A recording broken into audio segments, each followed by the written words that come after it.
What's up, Doc? I thought a putty cat. I am known as the man with 1,000 voices. Shall I do my stuff? Yes, go right ahead. That's a joke, son. That's a joke, What's that up, is. Doc? Yes, son, it's a joke. Everybody wants to get into the act. But that was only in 999 voices. You're despicable. Do you know me? I gave Bugs Bunny and Daffy Duck their voices, but no one knows me. People don't understand that as in animation, the voice is everything. The voice is more important than the actual animation because it's the soul of who the person is. Oh, what was your name again? Say hello to Melvin Jerome. Mel Blanc. He probably created about 1,500 voices. Man of 1,000 Voices. That title almost never came to be. I kept going back every 2 weeks to this guy for a year and a half, and he gave me the same story. We have all the voices we need. Finally, this guy died. So I went to the next man in charge. His name was Treg Brown. And Treg said, sure, let's hear what you have. And almost ended prematurely. And the emergency people there said that there's no chance. They called in a team of doctors and surgeons at that time, and they said, well, there's no way he's going to live.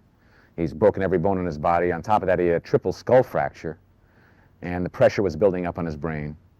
And there were obituaries written that night about him.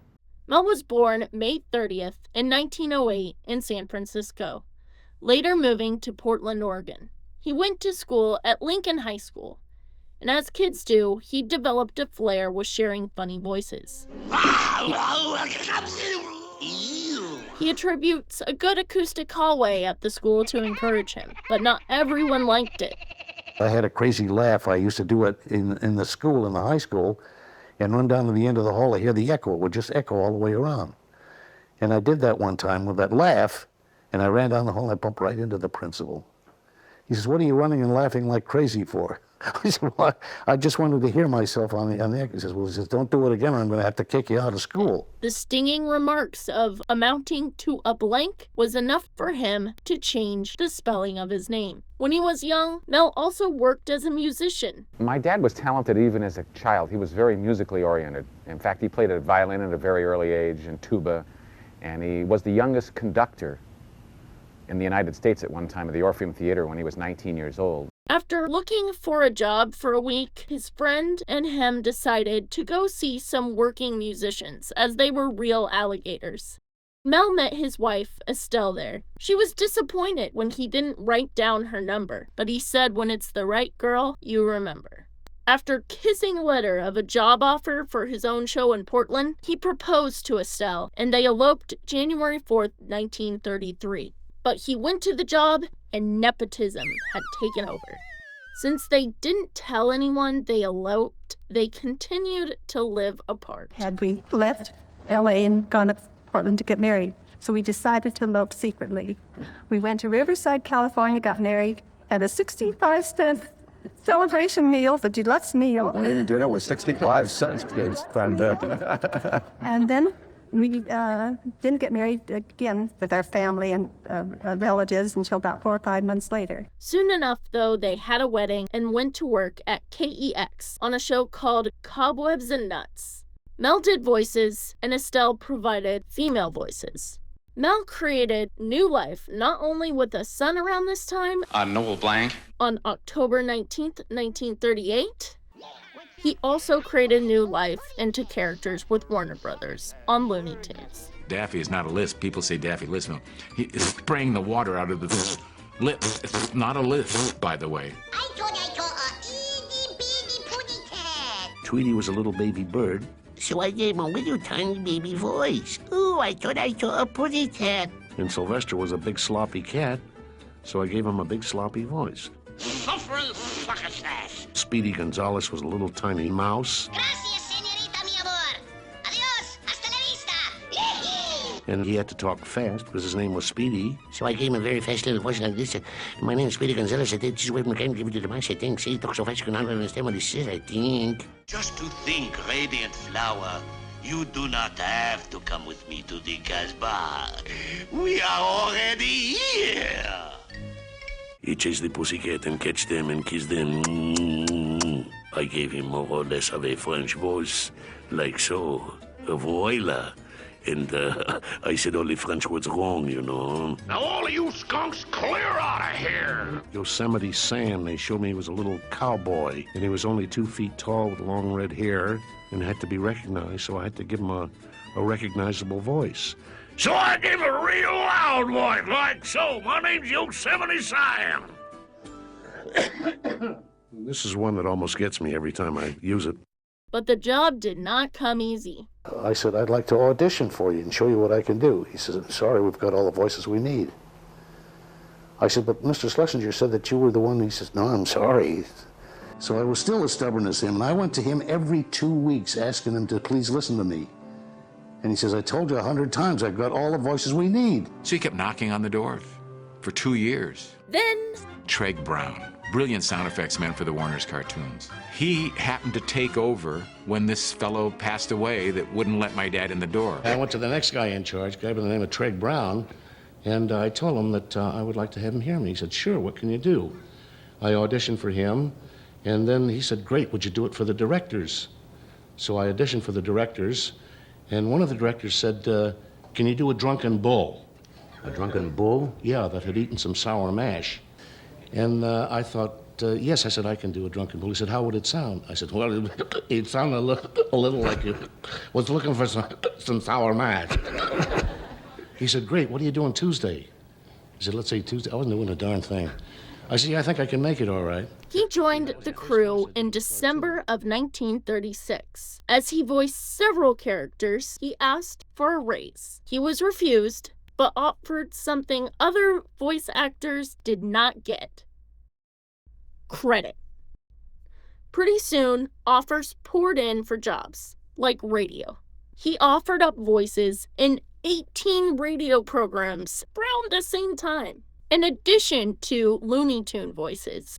One of the shows on the radio included the most popular radio show of the day, the Jack Benny program.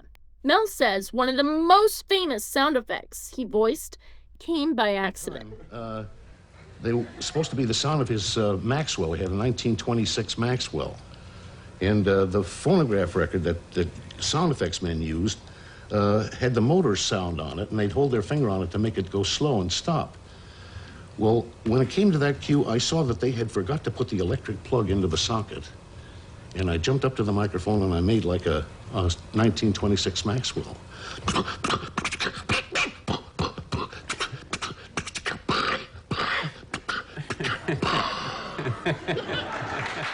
He voiced Polly, Jack Benny, star of stage, screen, radio, and television. Carmichael, Jack finally found that I was the one doing the crazy voices in the cartoons, and he called me in and asked me to do Carmichael, the bear that was eating the gas man down in guarding his vault. And I said, yes. He said, what would he sound like? I said, maybe like this. I said, good, you're on next week. For 6 months, that's all I did was the growl of a bear. Finally, I said to him, you know, Mr. Benny, I can also talk. Well, Jack fell down when I told him that. He said, I'll have the writers write something in for you. Train leaving on track 5 for Anaheim, Azusa, and Cucamonga. and the famous story sure to crack Jack up every time. Mel Blanc can imitate anything or anybody. Let's trick him this show. Let's put in something so difficult that he will not be able to imitate it, and we won't tell him anything about it till he comes to rehearsal. So in the script, we put down for Mel to imitate an English horse. Imagine, and we didn't tell him anything about him. We brought him the script, and here's exactly what he... Show him what you did as the English horse.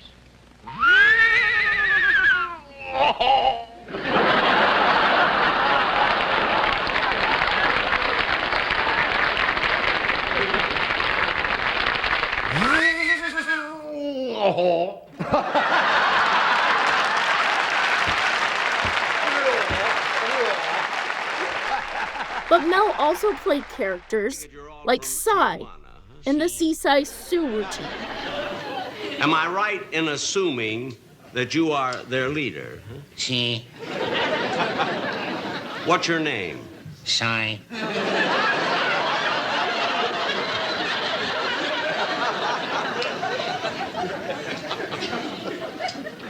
Versailles? Si. The Tijuana strings, that seems awfully close to the Tijuana brass. I mean, didn't they ever object to it? Si. Well, what do they do? So. And That's Professor LeBlanc, my French violin teacher. Mel cracking Jack Benny up shows their friendship outside of work. Wednesday night used to be ping pong night.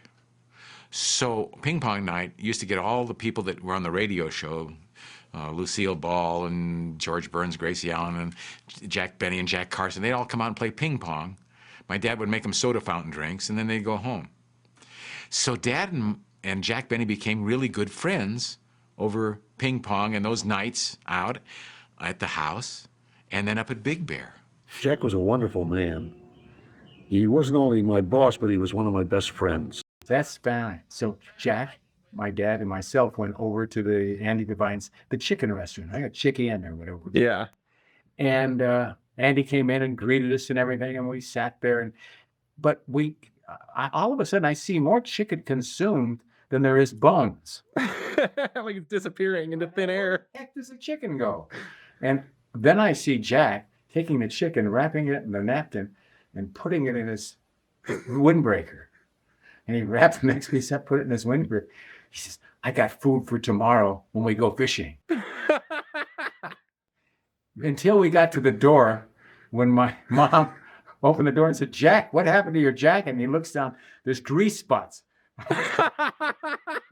This beautiful jacket that never came out, obviously. Mel would often get visitors to Big Bear Lake, like kids at Halloween, and his son Noel continues the tradition now for tour boats. When I was saved, we just had lunch, but it wasn't sweetie. Unfortunately, hey guys, you've got a great guide. You're going to have a terrific ride.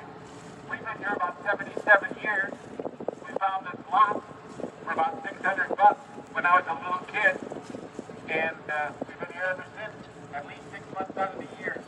So I hope you have a great Sunday and the rest of Saturday, of course, and have a great thrill on that great big release button on that great big boat. Thank you all. This is one of my best sellers. The public couldn't get enough of his voices, with children's records, an underserved market at the time. You know, Mel Blanc had hit recordings, like chart hits. I Taught Putty Tat was a chart record. His role with Looney Tunes and friendship with Jack is the perfect opportunity for the mouse that Jack built to inspire many to become solid Jack Benny fans. With all the voices, you may wonder, did he have his own show? Yes, Mel's Fix-It Shop. My grandmother and grandfather wanted something to do. They were tired being retired. So my dad said, well, why don't we open a little store in Venice, a hardware store, and call it the Mel Blanc Fix-It Shop, and you can run it. So why do you think I gotta fix it shop?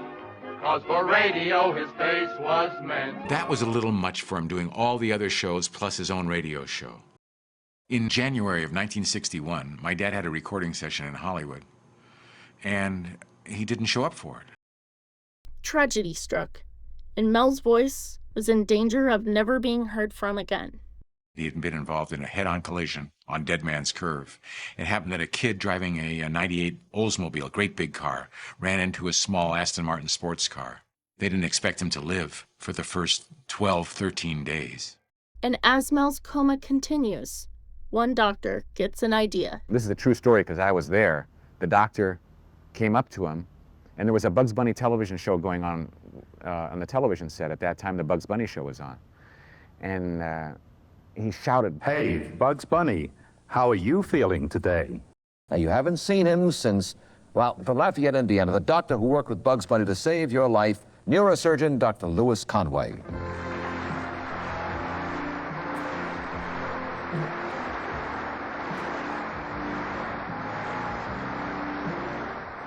It seemed as though Bugs Bunny was trying to save his life. And from then on, his coma improved each day, and a new voice came every day. You know, he recovered very rapidly, and I think the main reason was the great deal of love around him. Mel, I don't know if you know this, but the UCLA Medical Center had to put on extra lines and extra operators just to receive the well wishes of your many fans and friends. It's wonderful. One of the well-wishers was Jack Benny, who visited often. My son Noel told me, he said, Dad, says, Jack has been here every day that you've been in the hospital waiting for you to come out of your unconsciousness. And he, when he couldn't get over here, when he couldn't drive here, he would call me and I would go and get him and bring him here to the hospital. And that's the type of man that Jack Benny was. He was a very wonderful fella. When Jack could, he invited him back to his show to be on his Christmas program. Jack took extra time in the show to laugh with Mel and signal that Mel was back in action. I was on my way down to Tijuana to do a job. Oh, a show down there, huh? Yeah, down Where there. you were going down, you went down to Mexico, huh? See. I see. And, but this accident happened on Sunset Boulevard, didn't it? See.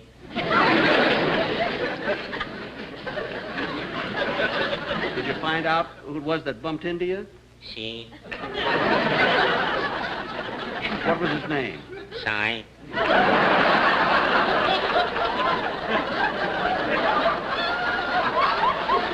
Size? See.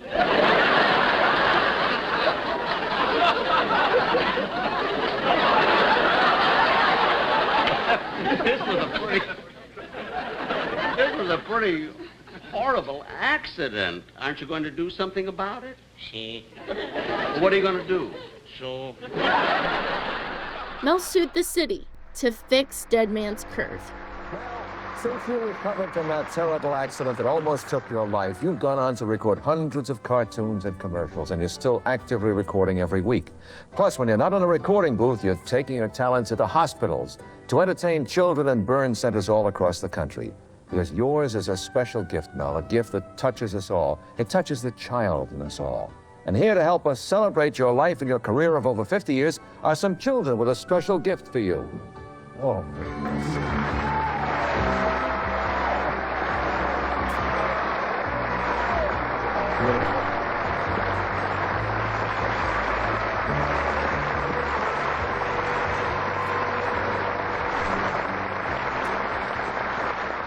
All right, now, before we say, that's all, folks, we want to give the children a chance to close this show. You ready, kids? Mr. Mel Blanc, this is your life. Mel continued with his work like commercials. This is not your father's home. That's all, folks. This is the new generation of old. He couldn't wait to do this commercial because we had all the animated characters in the seat with us. And this was May 19th when we did the commercial. And he looked a little peaked because he had the flu the week before. So I said, Dad, why don't you go to the doctor and see what he said? I have to stay here and finish up the commercial. So he went to the doctor's office with 3 or 4 of the people that were working on the commercial. And the doctor says, well, anybody else I would send home with a shot, but let's keep you in the hospital for a day. He was in the hospital, and that night he fell out of bed. How it happened, we don't know. He literally fell out of bed. He broke his hip. He had some type of trauma, and he was never the same and went downhill. The last thing that he said, the last thing of recorded tape was film, which is very strange because he rarely went on camera, was, that's all, folks, that he said on this piece of film for Oldsmobile, and that's it. That's the last character. That's the last thing he said. And the tribute started to go out. My dad's legacy is laughter. He wanted to make people feel good and laugh out loud. The thing I miss most about my dad is my dad and his personality, being the great father, listening to me, never doubting me, asking good questions, being great to my mom. The fact that he was such a marvelous human being, not only to the world, but to his family, that's what I remember most. Yeah, that's all, folks. Beep, beep.